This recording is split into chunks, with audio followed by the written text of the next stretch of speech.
it look like when the worlds of music and activism overlap?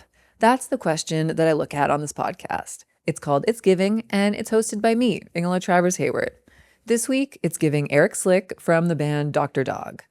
I'm going to be honest with you. Eric's conversation, I think, is a perfect encapsulation of why I wanted to start this podcast in the first place. You know, on one hand, yes, I just like bothering people with endless amounts of questions. But on the other, you know, through my work with our nonprofit, This Must Be the Place, I've been really lucky to hear from musicians about why they care about Narcan. But then I also am left wondering, I want to learn about the other things that you care about. You know, what is it that you like to raise money for? How do you move about the world with things like social media and deciding what to speak out about or what not to?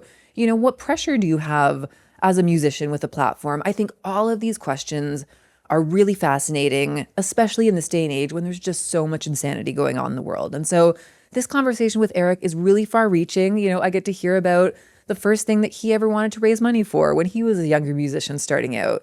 But then I also get to hear about the causes and the organizations that he chooses to support now. So it's this really wide-reaching, far-ranging conversation that I'm really glad that Eric decided to have with me. So yeah, I hope you enjoy this episode. As always, if this is your first episode, go back and check out the other interviews I've done. You know, we've got Animal Collective, we've got Sylvan Esso. There's a whole bunch of people that get really deep and personal about the things that really drive them to use their platform to speak out about. You can follow us on Apple Podcasts, Spotify. You can watch us on YouTube. Check us out anywhere that you basically consume content in this day and age. Thank you again so much for listening. And with that, here's Eric.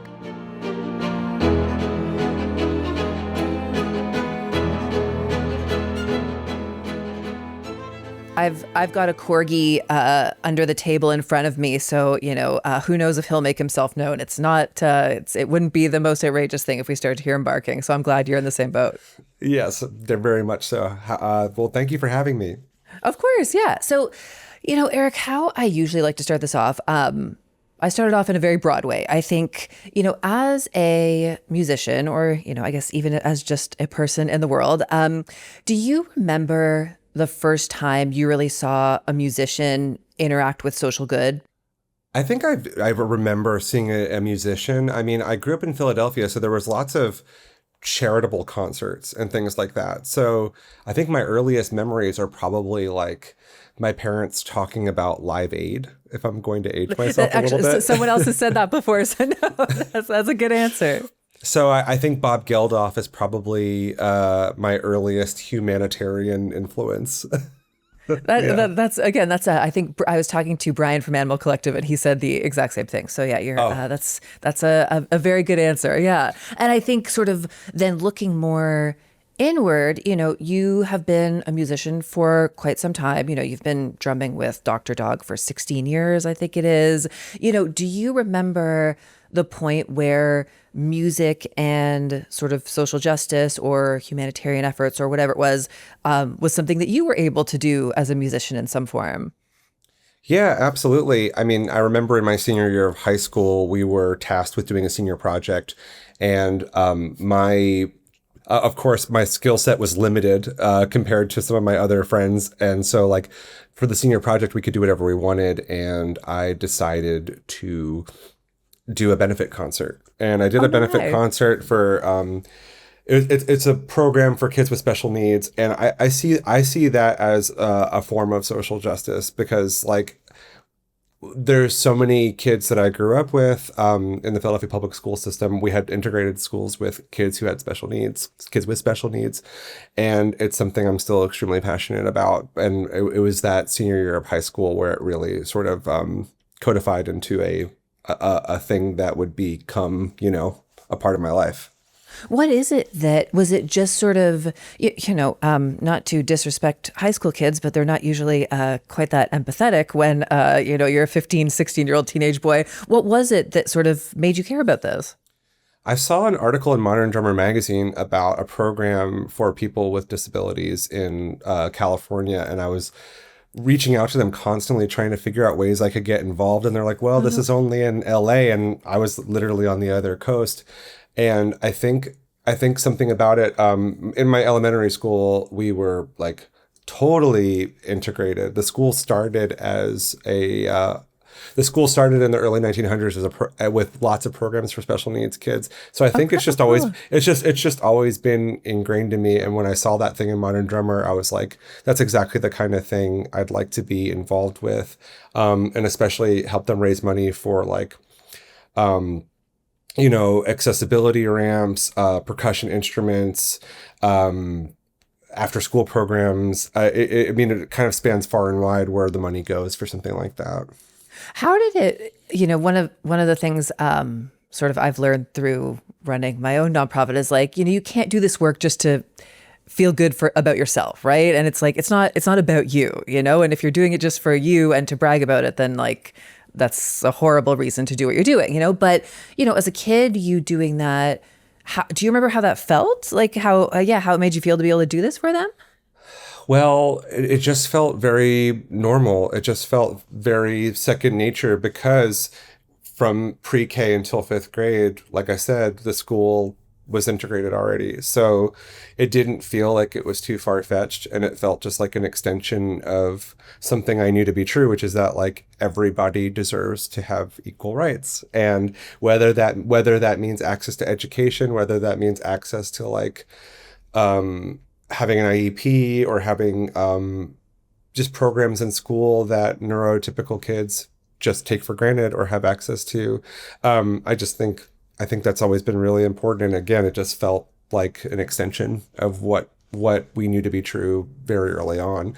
I ended up going to like a very rigorously academic middle school and high school where it wasn't talked about as much, and maybe it felt like, in a weird way, it did feel a little bit rebellious to do something like that, because the school that I eventually went to was just, it was so intellectualized and so competitive. It was very much about like what college you were going to get into. So in a way, it felt like my own form of like, no, this is still a really important thing. And especially at the time, this was like 2004.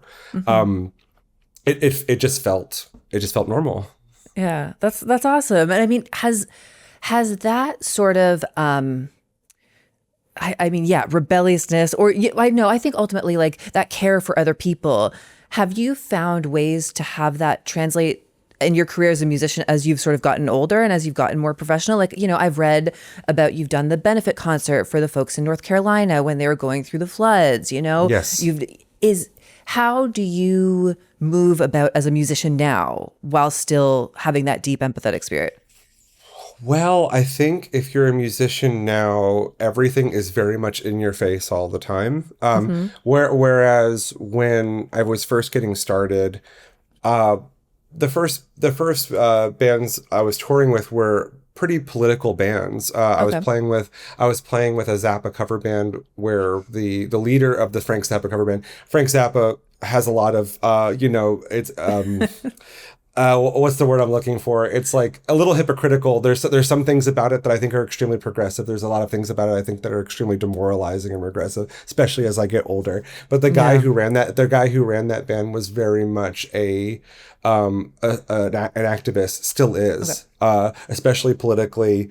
He's Haitian. He's very like, he's very vocal about equal rights for Black people. He's very vocal about what's happening politically, what's happening with immigration in America. So that was the beginning of my touring career. Fast forward to now, with the internet and everything, it's just like I don't know how it could not be in your face, and I also don't know how it could not feel like a responsibility that an artist needs to have. Do I think that there are some pretty wide wide spaces between it, right? It's like with some artists, it can feel altruistic, it can feel performative. It's really a case-by-case basis. It's kind of like, how does it feel right for you? The internet doesn't really allow for nuance, I think, in the way that conversations do. So like, I think as a musician now, yes, you brought up the North Carolina benefit, but then there's also things like Planned Parenthood benefits that I've done in Nashville for Noise for Now. Like, An amazing nonprofit. Oh, amazing nonprofit. Yeah. And the people who run it are fabulous. And the fact that Yeah. they are able to do concerts every winter in multiple cities and have them be these very successful things is an amazing thing. And almost in those situations, I feel the imposter syndrome creep in, because I'm like, as a white guy in America, what Yeah. perspective am I going to bring to the table that would make anybody feel any differently? But I also think that allyship is really powerful too. So just by nature of wanting to be involved and wanting to be there, even if you might not have the most eloquent way of talking about it, or you might not know everything about what there is to know about something so deep as, say, Planned Parenthood or climate action or whatever it is, it's so personal. It's such a personal approach, right? So you just do hopefully the best that you can, and learn. And if you don't do and if you didn't do a good job in that space, then you try even better the next time. And it's a constant adjustment. Well, okay, you've brought up about 50 things that I want to ask you about. That was a very good answer. Sorry. But no, it's great. So I think, like, with these conversations, like I love hearing about what the musician cares about, right? Because I think a lot of times in a lot of press, you don't hear about this, right? You hear about the album and stuff like that, but you don't sort of hear what are the causes that the artist cares about, right? But the other thing that I like to hear about is like, the challenge and, like you said, the responsibility that different artists feel, and I think, you mentioned noise. I'm jumping all over the place because, yeah, again, that was a very good answer. But no, I think the most basic thing is, do you feel like a musician has a musician that has a platform? Or any musician, do you feel like they have a responsibility to bring attention to or raise awareness for the things that they care about, whatever they may be? That's a great question, because in some ways, yes, in some ways, no, right? Mm-hmm. It's an artist's choice if they don't want to put something on the internet that they might feel is a personal belief or incendiary. That's everyone's individual right to keep things to themselves. Mm-hmm. However, I would love to put in there that, like, art is supposed to be reflective of the state of the world. And every musician and artist, whether they like it or not, is commenting on the state of the world if they are in tune with that, with their muse, or with, honestly, their subconscious. I mean, I don't know how you could be a living, breathing person and not feel affected by the things that are happening globally right now. And whether that filters out through your music or it doesn't, it's probably in there, whether you realize it or not. Art is a form of rebellion in and of itself. Being creative is a form of rebellion in and of itself. The world's not really set up for people to speak their mind and be creative across the board. So I think if art is meant to reflect the world and meant to reflect life, then you can't help but feel responsible in some way. Whether it boils down to, like, if I'm putting something out into the world at all, what are the implications of that, from, sustainability packaging to how I'm recording my music, what kind of ways in which we could, like, have as little of a climate impact as possible.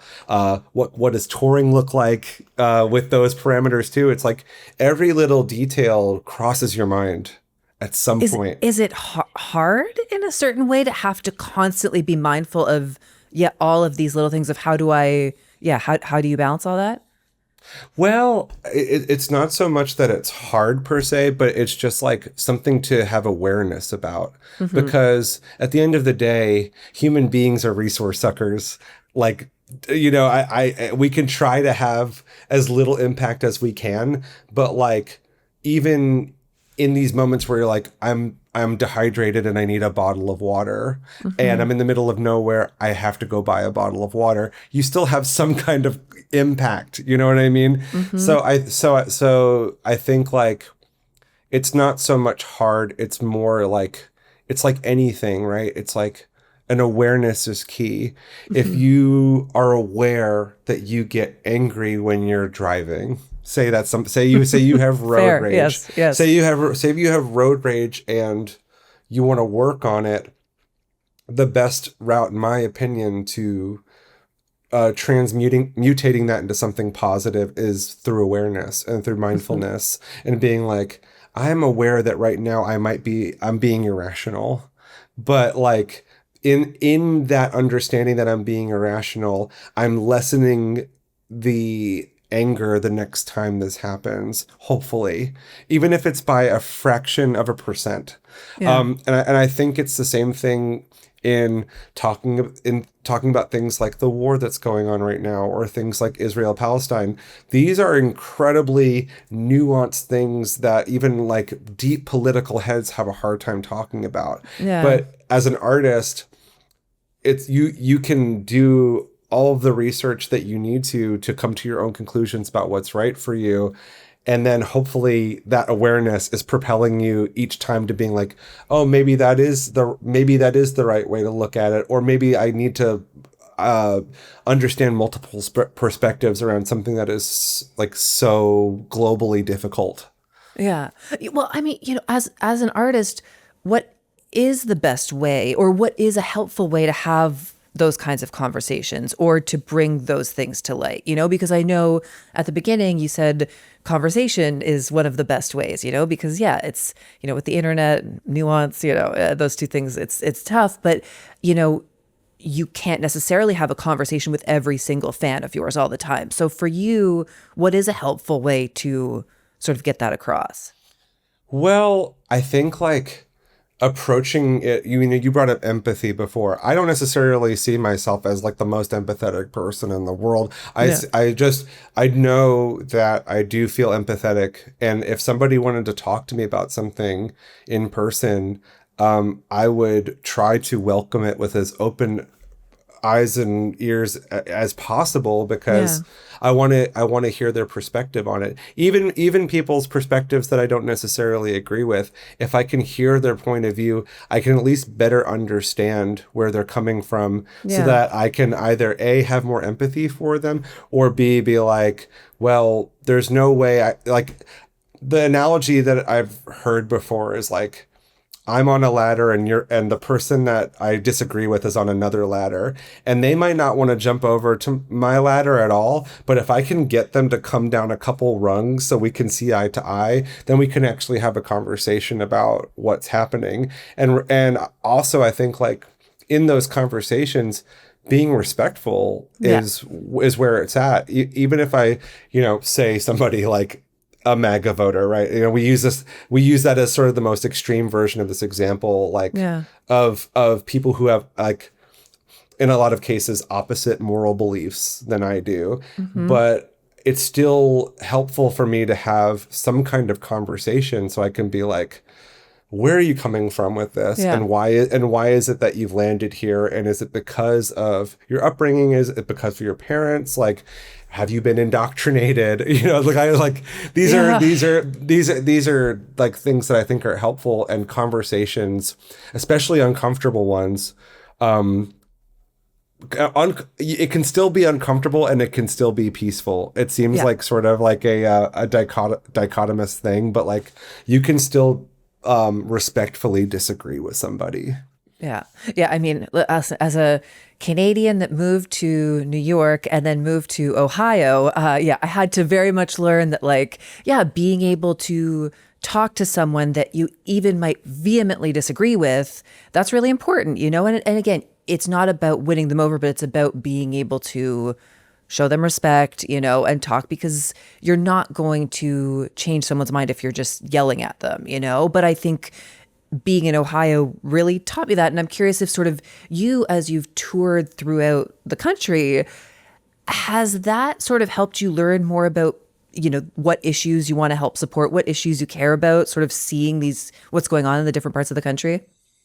Yeah, absolutely. I mean, From the early days of touring, we would have booths set up at our concerts for, voter registration, Yeah. encouraging people to vote. Hmm. I think like that was the sort of the early side of things, like the rock the vote, Yeah. all those kinds of things that were going on. But I do think that like the biggest thing that I see touring in the States that really gets under my skin Yeah. is wealth disparity. I think like maybe the hardest thing to stomach is going to a town that you once loved because it was thriving and diverse and incredible, and watching it get blown apart by, you know, greedy multi-billionaires, and then seeing the aftermath of that, seeing the aftermath of industry in those towns makes me sick to my stomach and makes me want to continue renegotiating and or not renegotiating my own belief system and be like, Yeah. what's acceptable for me as like a white male in America, Hmm. the a child of essentially privilege, right? Like Yeah. how am I going to help people in my community when I come home? Yeah. I live in a low income neighborhood in Nashville. When the power goes out, our neighborhood is the last neighborhood to get power, Yeah. and it's like it's called the volunteer state for a reason. Everybody in the neighborhood, no matter where they come from, what their ethnic background is, what their class background is, where they're coming from financially, people help each other in the most dire of times. And it's Hmm. like really humbling to see that. And it's a way that we can feel engaged in our neighborhood and our community while also feeling like we can, and again, it's like you're not even I'm only intellectualizing it now because I'm talking about it with you. Yeah. It just feels like something you do in a reactionary way, especially when you're out in the world seeing the wealth disparity, seeing like how the world is just not set up for everybody, and like the whole bootstraps myth is really just a myth. It's Hmm. like, it's some people have a lot of people have extremely hard lives. Is there a town or a city that comes to mind when you say that? Because when you mentioned it, I remember, and it's such an obvious answer, but I will always remember the first time I had gone to Los Angeles in a minute, and this was maybe about 5 years ago. I remember driving through and just being like, holy shit, it's like it really is two different worlds. It was more shocking than the last time I had gone, and it was to the point of like, yeah, it's two different dimensions in this one city. And I'm curious if there's a city that sort of comes to mind when you think of that like extreme gap. Oh yeah, yeah, and you're bringing up an example of something that I find to be a grotesque example of it, Yeah. right? I think about Portland a lot. Oh yeah. I think about San Francisco a lot, because those are two places that I saw go through the the change, Yeah. the the extremely diverse, cool town, artistic, full of young people, full of like energy, then going into the gentrification, right? Going Hmm. into the next phase of things where, the art galleries start disappearing and you start to see more clothing stores and coffee shops. And then like then everything becomes furniture stores, and then you're like, what's going on? And then it reaches this fever pitch when you realize that like the tech world is sort of scalping everything. Yeah. And I know that's like a violent word to use, but No, no. it is almost like colonial in a way, where like they kind of come in and then just like completely kick people out, whether the people want it or not. And then you see like the crazy wealth disparity, and you see the middle get completely hollowed out. And I think that you can take that analogy and apply it to arts. You can apply it to entertainment in the film world, but you can also apply it to like every other city. I mean, I live in Nashville. Yeah. Nashville is kind of like headed in that direction too, and it's really scary to witness. And Yeah. it's like, how do you reckon with that? I mean, I think like I'm from Philadelphia. Philly, in a lot of ways, has retained a lot of the spirit and the diversity that like I cherish, but Yeah. I worry that like with this sort of globalization, like what's going to happen, and then of course all the impending technological stuff, like how's that going to affect things? Is the wealth disparity just going to get even worse, and is the middle going to just completely disappear? And I think everything that's like good and sacred is in the middle, you know? So anyway, it's a very long answer for a question. No, But I mean, I think it's the truth, you know, and yeah, it's like I moved back to New York last fall, and yeah, it's very, very present here, and you know, and it's sort of like this is actually the question that I usually end off on, but I think it is such a good question for given what you were saying. It's like if you're this person that again, yeah, does feel that deep empathy for people who are sort of on that lower income side, people who are struggling with abortion access, people, you know, all these kinds of people. You know, what is your advice to someone who's just like, I feel shitty all the time. I feel horrible about what's going on with the world right now. How can I make a difference? How can I feel better? What sort of advice would you have for someone like that? engage with your community. I Yeah. mean, because I think that like every time that I have felt completely helpless about everything, the U.S., whatever, whether it's the U.S. and Israel being in cahoots, whether it's like the wealth disparity, whether it's the fact that we reelected the same guy who is just like pile driving us into the abyss. It is hard not to feel completely overwhelmed all the time, and also it wears you down. It's sort of like if you've ever dated a narcissist before, you know, it wears you down to the point where you have a hard time delineating between reality and like the fantasy or whatever. Yeah. Everything starts to feel very surreal and very disassociative. And Mm-hmm. so I find so much grounding in community-based activity, whatever that means to you, whether Yeah. that means like I mean, I'm Jewish, and if that means going to temple, that's my community, Yeah. that could be a really good thing. I mean, I go to like an extremely progressive temple. That's Mm-hmm. not the case. That's not the case for all Jews. Again, nuance. So Yeah. like, Yes. Yeah. engage with your community of musicians. Like, talk about this stuff and talk about like, you know, why is everything feeling so bad right now? Why does it feel like things are regressing? As far as like uh live shows and live experiences, it can feel really like things can feel really alienating, but I still encourage people to go and do it because it's so much better than being isolated with these thoughts.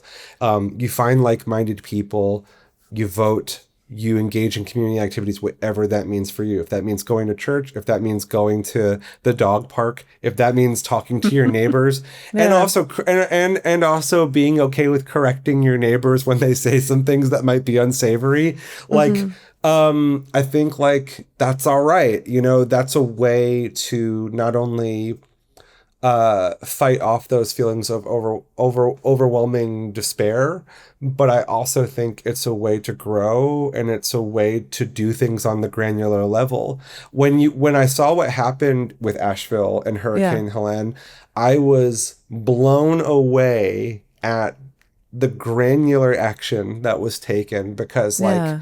you know, Marshall, North Carolina, for example, was totally wiped off the map. And a lot of the members of Dr. Dog, of the touring band, live in the Asheville area. Okay. And three of our backup singers, like, they were out in Marshall on the ground, like, for 2 to 3 straight months helping people. And, Wow. you know, like, they were awaiting FEMA money, they're awaiting support from the government, and the government wasn't necessarily giving it to them, or like Mm-hmm. didn't even know how to give it to them, but they were taking the action on the ground. And I think like I saw that, and I saw what happened with the LA wildfires too, and just Yeah. how many of my friends were helping each other, everyone getting in the same truck and going and driving, or like, just rallying the troops in any way that they possibly could. And I was like, wow, this really does feel like the future of things. If our own government can't take care of us, then we have to take care of each other.